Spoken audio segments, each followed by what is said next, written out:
This session is going to be on dopamine. And before we get started, as always, let's drop in and do a little mindfulness of the breath. Just to stabilize our mind here, we're going to feel the sensation of air in our nostrils, checking in with the temperature as we breathe in and out.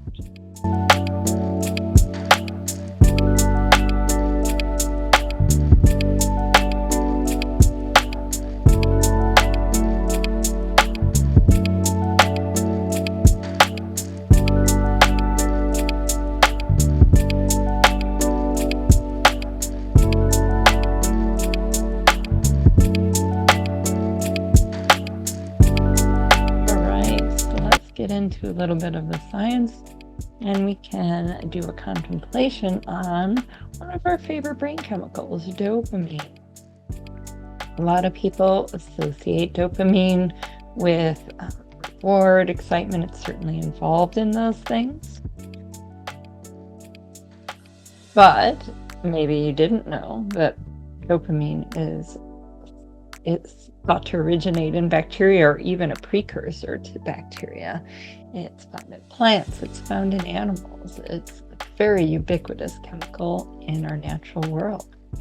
It does play a very important role in the basis of craving. If we want something, we're disappointed in something, we probably have a little bit of an absence of dopamine, and that actually does feel bad. Not having enough dopamine, if you're expecting a reward, your neurons are firing, and if you don't get the reward when you think, they stop, and it feels yucky. That is that feeling, that kind of pit in the stomach. What? I'm supposed to get paid for that. I was supposed to have that friend thank me. So dopamine is pretty important to how we live our lives. It is related to reward and learning. It is thought to be a really major player in terms of how we learn. We're basically trying to optimize, what's the best way to go through life, right? What is going to bring the most satisfaction? And so you're constantly trying things. And if you, again, get that little absence of dopamine, we're like, something's wrong. And then we think, okay, well, next time I'm going to see if I can change that, right? There was a study done right here at West Virginia University. Dr. Ali Rezai had patients who had failed rehab over and over again. They basically were at their wits' end, afraid of dying of overdose, and they did an implantation into the nucleus accumbens. And when they did so, they're stimulating that dopamine reward area. And one of the patients said, feels like a warm blanket, like everything's going to be all right. This kind of tonic sense of comfort. So we can do that on our own by engaging in things like compassionate activities, compassionate meditation. It has been said that if you engage in compassionate activities, even if you're stressed, you're going to be more resilient. A study of older couples found they lived longer than people who tended to be more Scrooges in life, right? So let's get into doing an activity. I'm going to show you the phylogenetic tree of dopamine. 1 second. So, this is a Tibetan letter Dro, which means going. There's a real sense of, once you get into the creature world, dopamine tends to be involved in motor. We're going towards something that we want, that we think we need, that's going to bring us nutrition, it's going to bring us safety, bring us comfort, bring us happiness, right? Or we're going to go away from something that might harm us. So really, our whole system, you're going to see this theme come and repeat it, DeepScientatians, is we want, all of us, we want happiness. We don't want suffering. even creatures, even, people who are doing something kind of off, they're kind of thinking that it's going to make them happy, and it's not working out for them, but maybe not getting the message. So in bacteria, it seems to grow the bacteria, and plants for defense because it makes bacteria grow kind of wonky. Banana peels have a lot of dopamine in them. Also fungus defense. But then you get into like little creepy crawlies, the nematodes. They're, starting to like go. Crabs, it seems to be like just stopping them. So again, it's about, advancing or not. And then when you get into humans and mammals, you're starting to get into, not just locomotion, but also, feeling reward, learning, things of that nature. So when we look at our gut, we have a lot of bacteria that are making dopamine and serotonin and other neurotransmitters, and they're actually interacting with our brain. So we have this interaction that continues between our microbiome and our brain and microbiome.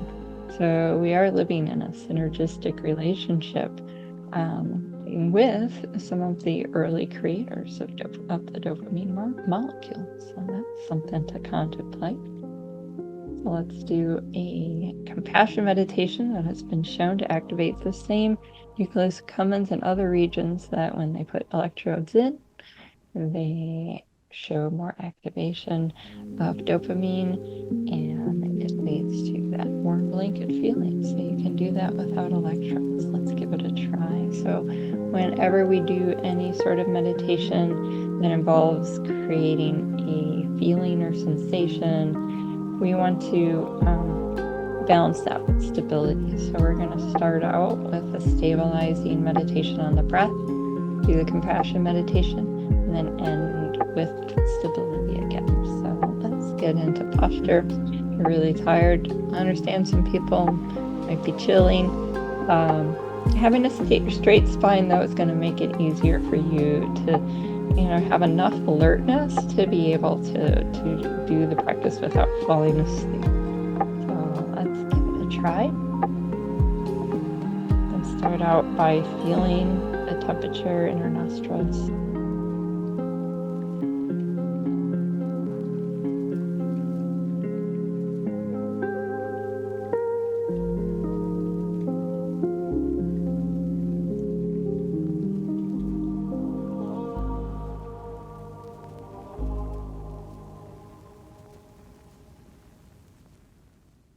Then we might try noticing as we breathe out, it's kind of hanging there for a while.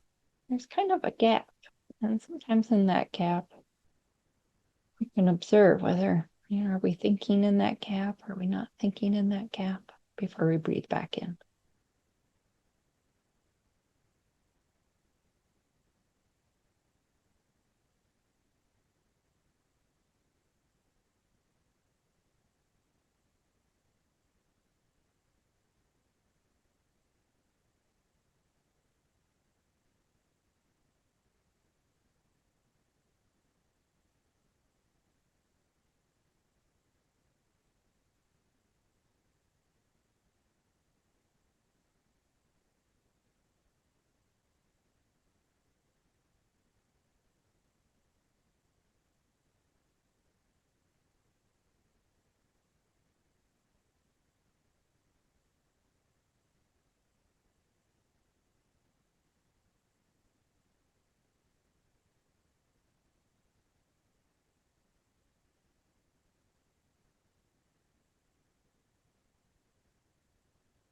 Now we're going to begin to engage our heart. Sometimes a little sadness can come. And it's the type of sadness that feels like your humanity. The type of goodness you feel when watching a movie that may be bittersweet, but there's a sense of goodness there. You can begin that shared humanity.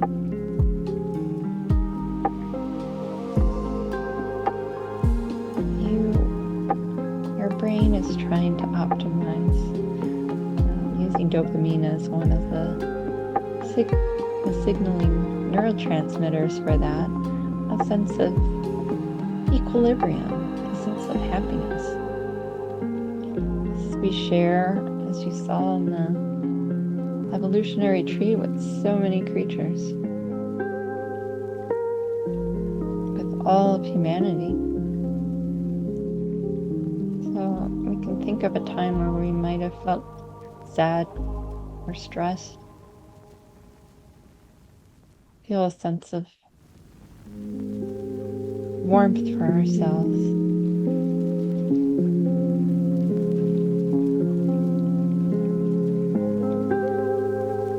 You can imagine that everyone we might have interacted with over the last week, they too are trying to optimize that happiness. Whether it can start with loved ones,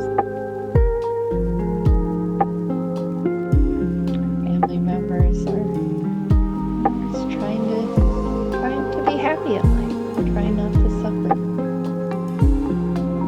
We have this core thing in common.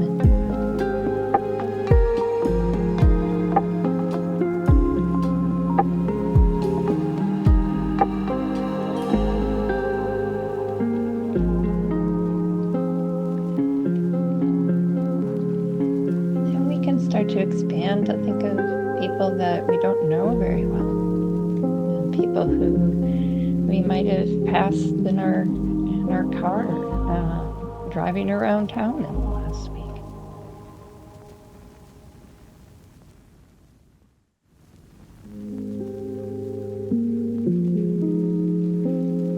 They really have their own things going on. There might be stresses where they feel that absence of dopamine. Something went wrong. I was supposed to do this and it didn't, and I feel bad.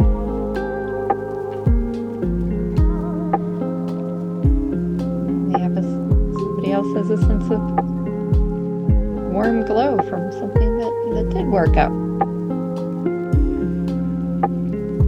All these people who you might have interacted with at work, in the supermarket,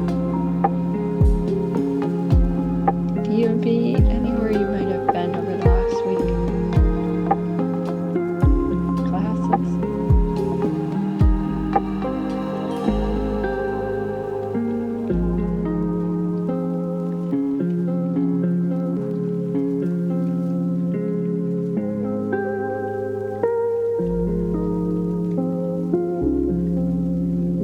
Now you can begin to wish happiness. So wanting people to find that equilibrium, to find that warm glow, find that warm blanket.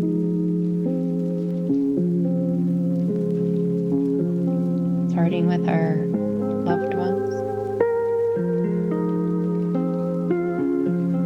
We want them to be happy. We want them to be free of any pain or stress. Imagine sending that wish of just a wish, a form of light, or a prayer.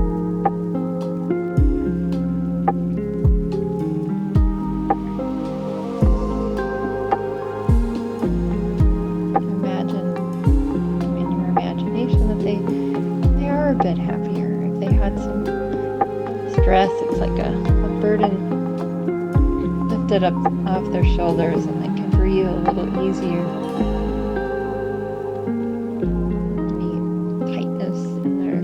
Stomach or stress in their shoulders, and relaxing. They can enjoy the things that bring them happiness.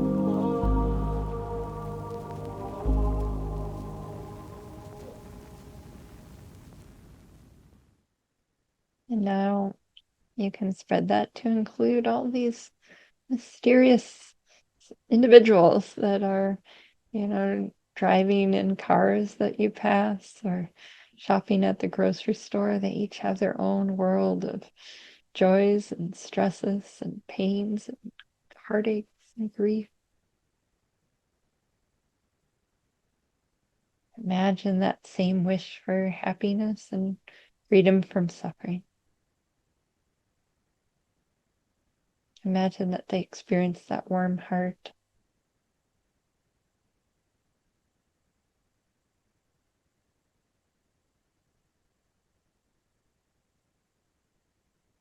Expand to include everyone in your work or school circles.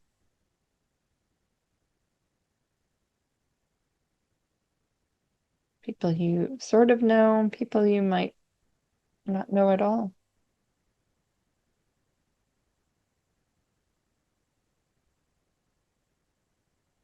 Finally,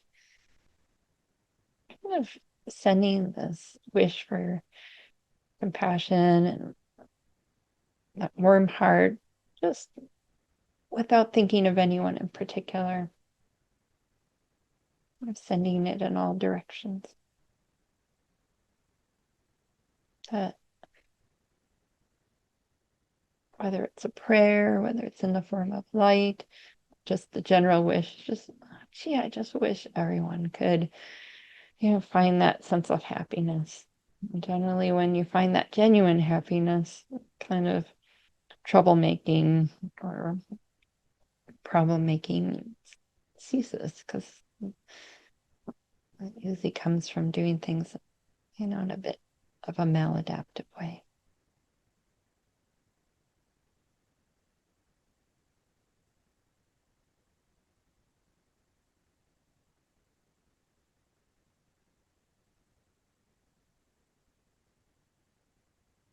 And just resting in that feeling without really trying to, engage in any visualization, just whether it's a tiny feeling, whether it's a strong feeling, and if nothing is there at all, just returning to your breath.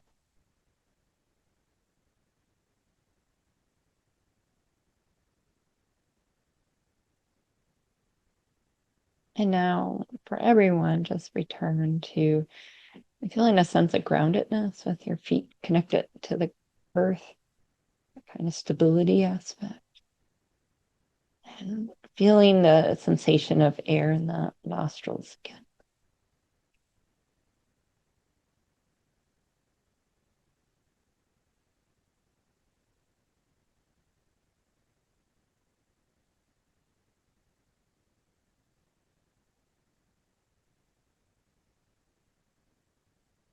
Thoughts continue to arise about the practice. Either I didn't feel it at all. Well, that was great. Or still trying to send compassion. Doesn't matter. Just notice and go back to the breath.